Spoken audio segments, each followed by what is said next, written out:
have some questions here that we're going to roll through. Yep. Some common questions that are asked about certain things that we do. We got some lab panel questions. Yep. I know lab panel, like that's very popular right now. There's a whole bunch of lab companies out there. Some of them are just selling labs. Some of them are doing a combo of labs and what we're doing. So hopefully we'll clarify a few things there. We got peptide questions, hormone questions. We got a little bit of everything. So this will be a good sum of kind of what we do and help you understand maybe a little more in depth some of the pieces and parts of. Let's start with one lab question.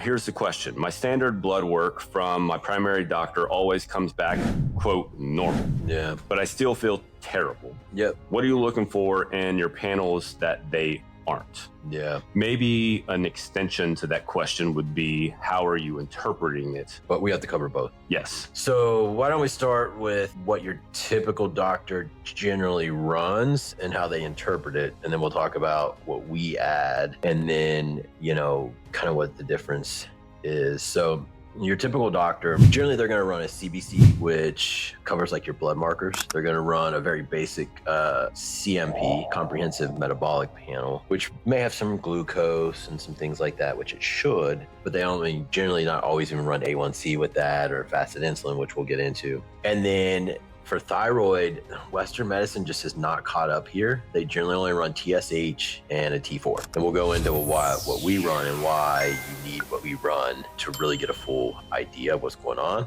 They generally don't run hormones at all.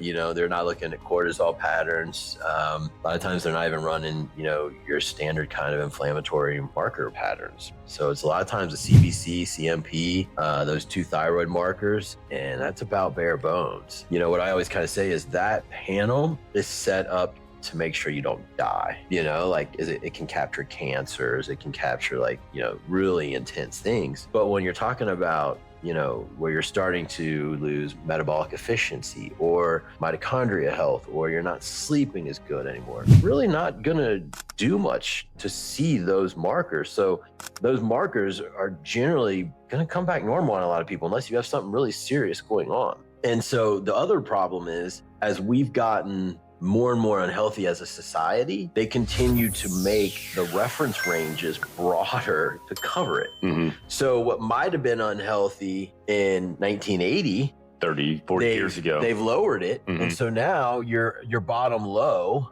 And so that can certainly impact how you feel, but it comes back normal. And so a lot of times too, they will just give you a call and say, yeah, your labs look normal. You don't even look at them. You don't get to see them.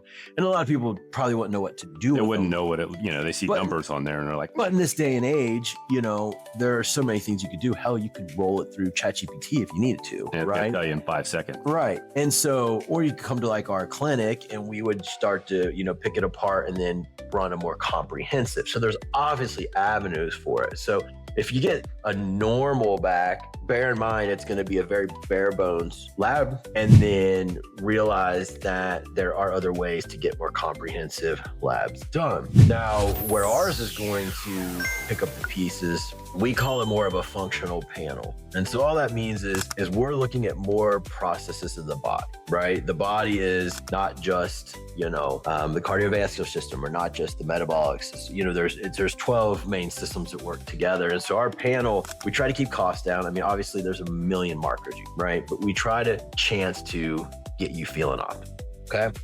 So to sum up right now, normal is not optimal, and there's a huge difference. Your doctor really is trying to just keep you alive. They're not caring about optimality.